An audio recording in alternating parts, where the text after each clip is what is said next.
It's a name you've likely been familiar with most of your life. Jesse Jackson, an icon of the U.S. civil rights movement, died last night. And tributes continue to pour in for this prominent activist who twice ran to be the Democrats' presidential nominee. His stamp, his mark on U.S. and international history cannot be overstated. It is my great honor to say we are now going to speak with his daughter, Santita Jackson, and she's joining us now live. Ms. Jackson, I can't thank you enough for making time for us on a day that must be incredibly difficult. Thank you for joining us. You're very kind. I'm honored to be here. Let me talk to you. Where does one begin with the loss of a man as great as the Reverend Jesse Jackson, but also undoubtedly a father as great as him? How are you coping today? Well, when I went away to college, my father had that one last thing. He said, I want you to find a church, because the storms of life they hit without warning. And if your soul is not anchored in the Lord, you will surely drift away. And if you cannot handle this life, if you can't take it, you can't make it. And if that is the case, I will not have done my job. He said, and I would never be able to live with myself. And so on a day like today, I really go back to my Bible, quite frankly. I know that to be absent from me and to be absent from this earth, he is present with the Lord. My father, first and foremost, was a seminarian who became an ordained minister, who took the charge to comfort the disturbed and to disturb the comfortable very seriously. He got an assignment from Reverend Dr. Martin Luther King, and he never, ever, ever wavered from that. And so today, as difficult as it is, when I listen to people and hear his impact upon their lives, it fills my heart with gladness. I do have sadness today. There's no question about that, because I do miss him. But I also know that the world is a better place because of the work that he did.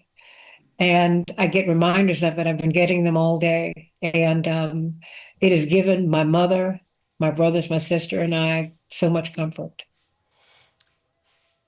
We all feel like we know him, this man of immense faith, incredible principle, undeniable bravery, that oratory skill. And I mean, I said it to a couple of friends today.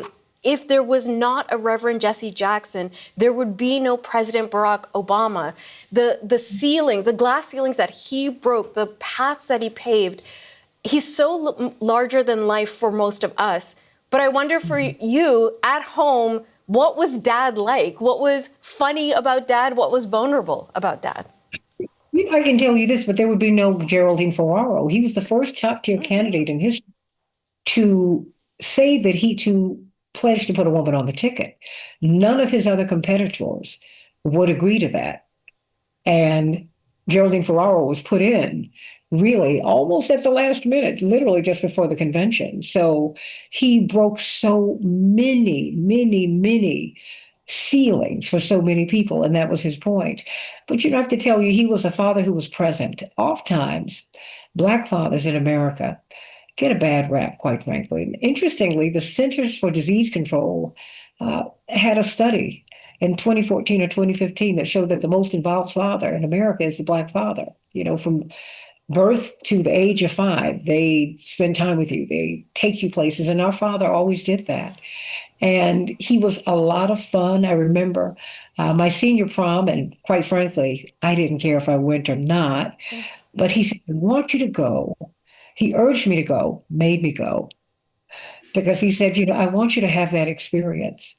And it turns out he had to be out of town that night. And I just kind of shrugged my shoulders because, my prom I'd done extremely well in school. And so I felt I'd done my job, and I was just waiting to graduate and go to college.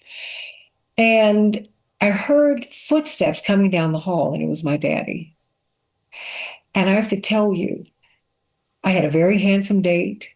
We had a wonderful time, but that is what I remember most about that evening, that my father went past a speaking engagement that would have paid his staff for a month, but he wanted to be there. He said, when I got to the airport, I said, I don't want to miss my baby. I don't want to miss this moment. And there have been so many experiences like that. Like, like most children, you're afraid to get on a stage. And one day, I couldn't have been more than 10. I'm sitting, waiting for my father to speak, and my father summons me to get on the stage with him. And I was like, okay, Daddy, is everything okay? You all right? He said, well, I just want you to know that I love you. I said, I love you too, Daddy. I know that. And I was looking to get to my seat. He said, baby, that's a whole lot. And I said, oh, Daddy, I know, but I know that you love me. And I always knew that. And all of my siblings can say that the great present in our lives has been his presence in our lives. And he was very deliberate about being there. He was very deliberate about being there in our most challenging moments. We have all said that when our backs are against the walls, you could not have a better friend. You cannot have a better father. He always let you know that, and always let me know that on my worst day, in my worst moments, I was the best thing that ever happened to him. And I will carry that with me always. Ms. Jackson, I don't know how you're keeping it together because I'm feeling that immensely. If I may share, I lost my own father 2 years ago, and Thank you. I feel it. I feel it for you, and I am so impressed by your poise in this moment. So, in honor of your father, in honor of how intensely important he is to so many of us, and everything that he fought for, we look at the United States today. And so much of what he was fighting 40, 50 years ago is happening again now. We see an increase in police-led violence. We see people of color being stomped on. We see the poor and the vulnerable being left behind. And what do you think your father would want those of us who carry on to do in his name? Well, there's an African saying, the struggle continues. It's really in Portuguese, lua continua. And victory is certain. That's the other side of it. The struggle continues, and victory is certain if you continue with the struggle. And our own founding fathers in the United States said that the price of liberty is eternal vigilance, and you have to continue the fight. Because our father said, you must always know that slave masters never retire. And they do not. And I think that the closer you get to the goal, the closer you get to being truly free, enjoying liberty, the power structure pushes back even harder. So you just have to work that much harder. I don't think that he lost any fights. I think what we have to do with this generation and the generation that is behind me, the generations that are behind me, is pick up the baton and run. Now it is our time to fight. Now it is our time to make sure that democracy is increased all over the world. It is our time to make sure that everyone can breathe free. It is our time to make sure that everyone has equal access to equal high quality education and housing and healthcare. It is our time to do that. We no longer have the sweatshops. Well, we do have them in some places, but we've got to eliminate that. And we have to take the eradication of poverty and the lifting of ceilings. We have to take that seriously, and we have to not be afraid of labels and do the work.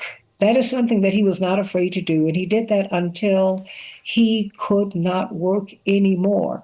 He was giving me instructions as late as Sunday. We have a nationally syndicated radio show that I produce and host, and I would take different topics to him, and he would say, do that one. Say too much, be careful.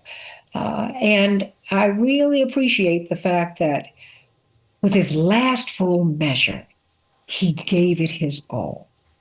Every second of every minute, of every hour, of every day, of every week, of every month, of every year, he gave it his all. He never stopped fighting for the people. The least of these, the despised, the damned, the dispossessed. He was their champion. And I hope that people will always remember that. And I hope that we will be the champion for those who are locked out and left behind ourselves. Ms. Santita Jackson, you are your father's daughter. We thank you so much for your time. And on behalf of all of us at CBC News Network, our deepest condolences to you and your family. And I pray for you and your family. And I know that you make your father proud. We've got girl dance, and that's a great thing. Oh, girl dads, for sure. Thank you so much. God bless you. You Thank you too. very much. You too. Thank you.